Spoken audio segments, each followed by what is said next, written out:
have yet to give a speech or have a meeting where somebody doesn't ask me the millennial question.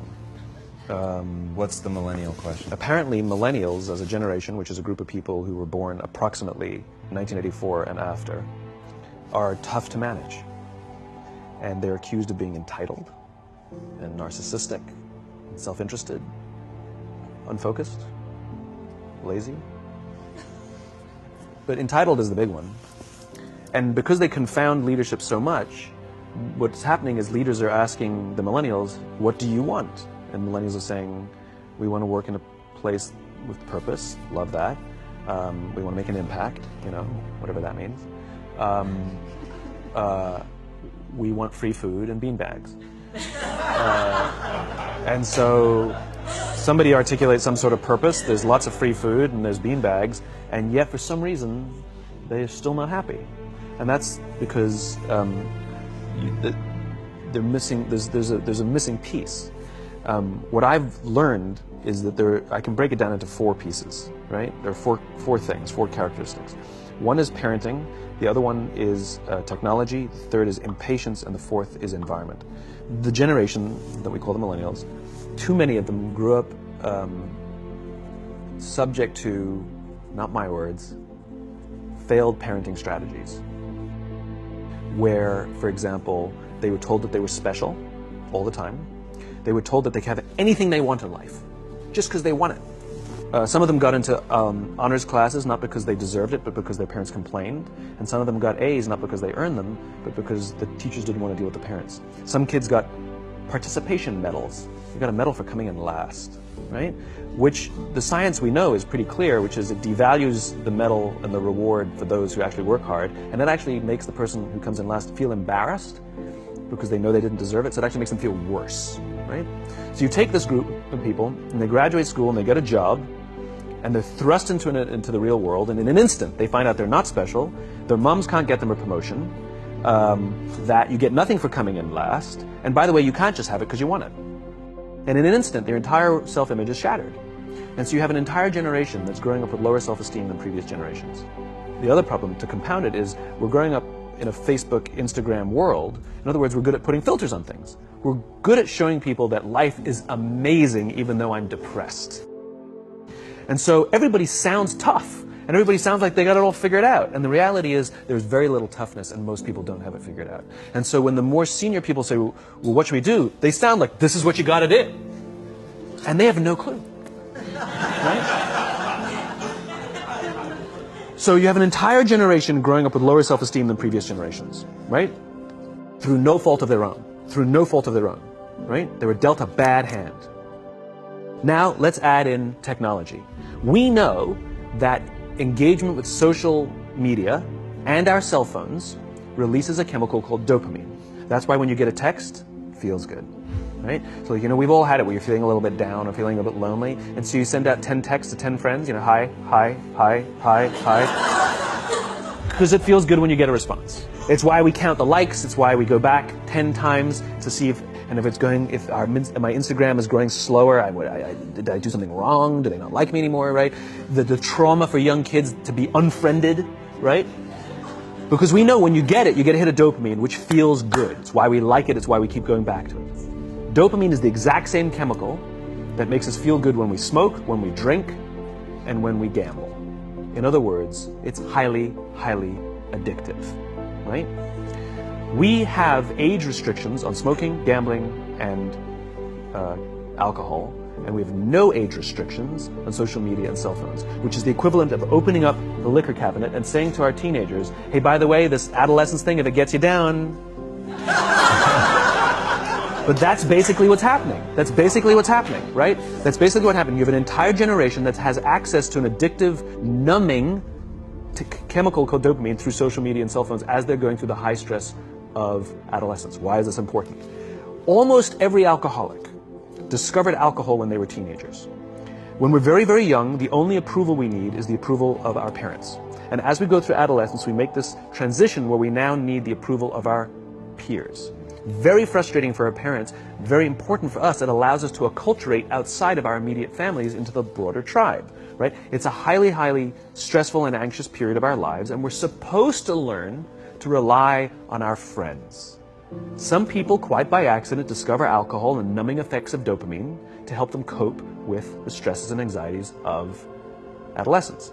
Unfortunately, that becomes hardwired in their brains, and for the rest of their lives, when they suffer significant stress, they will not turn to a person, they will turn to the bottle. Social stress, financial stress, career stress, that's pretty much the primary reasons why an alcoholic drinks, right? What's happening is, because we're allowing unfettered access to these dopamine-producing devices and media, basically it's becoming hardwired, and what we're seeing is, as they grow older, too many kids don't know how to form deep, meaningful relationships. Their words, not mine. They will admit that many of their friendships are superficial. They will admit that their friends, that they don't count on their friends, they don't rely on their friends, they have fun with their friends, but they also know that their friends will cancel on them if something better comes along. Deep, meaningful relationships are not there because they never practice the skill set, and worse, they don't have the coping mechanisms to deal with stress. So when significant stress starts to show up in their lives, they're not turning to a person, they're turning to a device, they're turning to social media, they're turning to these things which offer temporary relief. We know, the science is clear, we know that people who spend more time on Facebook suffer higher rates of depression than people who spend less time on Facebook. These things balance. Alcohol is not bad, too much alcohol is bad. Gambling is fun, too much gambling is dangerous. There's nothing wrong with social media and cell phones. It's the imbalance. If you're sitting at dinner with your friends and you're texting somebody who's not there, that's a problem. That's an addiction.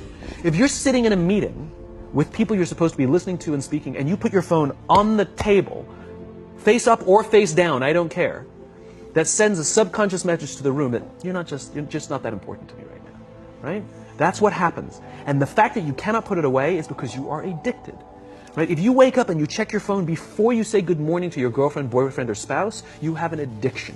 And like all addiction, in time, it'll destroy relationships, it'll cost time, and it'll cost money, and it'll make your life worse.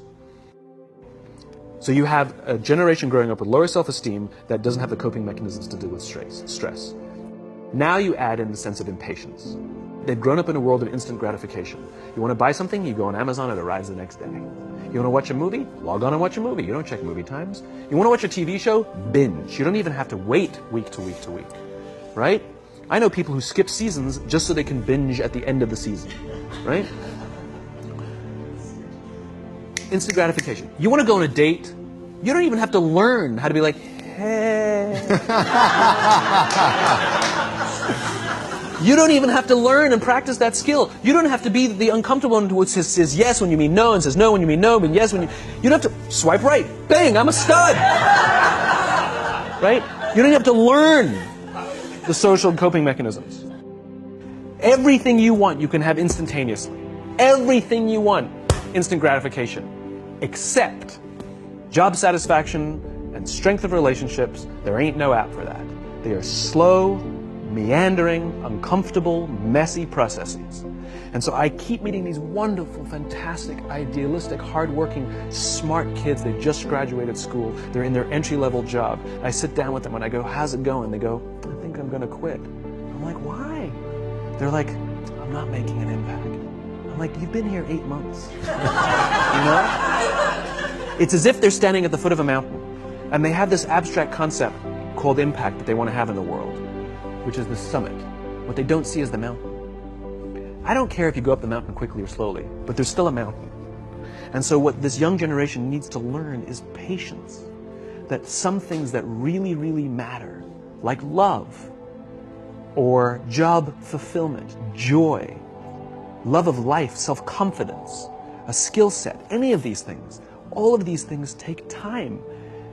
Sometimes you can expedite pieces of it, but the overall journey is arduous and long and difficult. And if you don't ask for help and learn that skill set, you will fall off the mountain, or you will, the worst case scenario, and we're already seeing it, the worst case scenario is we're seeing an increase in suicide rates, we're seeing an increase in this generation, we're seeing an increase in accidental deaths due to drug overdoses, we're seeing more and more kids drop out of school or take leaves of absence due to depression.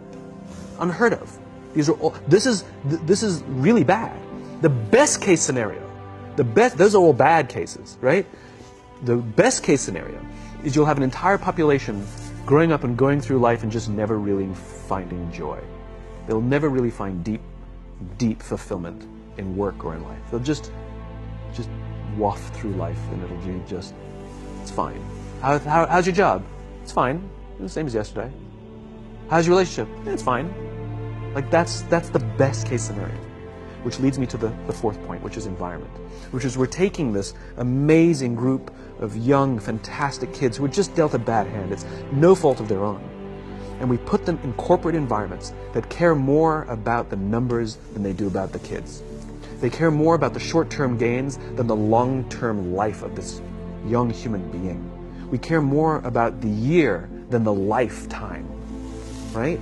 And so we are putting them in corporate environments that aren't helping them build their confidence, that aren't helping them learn the skills of cooperation, that aren't helping them overcome the challenges of a digital world and finding more balance, that isn't helping them overcome the need to have instant gratification and teach them the joys and impact and the fulfillment you get from working hard on something for a long time that cannot be done in a month or even in a year.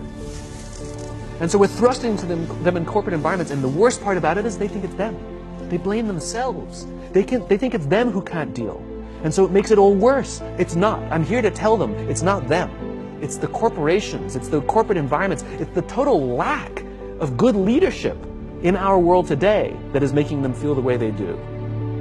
They were dealt a bad hand, and I hate to say it, but it's the company's responsibility. Sucks to be you, like we have no choice, right?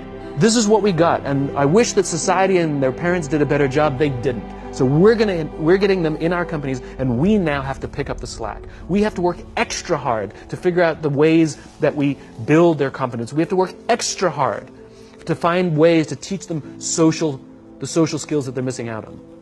There should be no cell phones in conference rooms. None. Zero. And I don't mean the kind of like sitting outside waiting to text. I mean like when you're sitting and waiting for a meeting to start, this is what we all do. We all sit here and wait for the meeting to start. Meeting starting? Okay. And we start the meeting. No, that's not how relationships are formed. Remember we talked about it's the little things? Relationships are formed this way. We're waiting for a meeting to start and we go, how's your dad? I heard he was in the hospital. Oh, he's really good. Thanks for asking. He's actually at home now. Oh, I'm really glad. That was really amazing. I know, it was really scary for him. That's how you form relationships. Hey, did you ever get that report done? Oh my God, no, I didn't. I'll help you out. Can I help you out with that?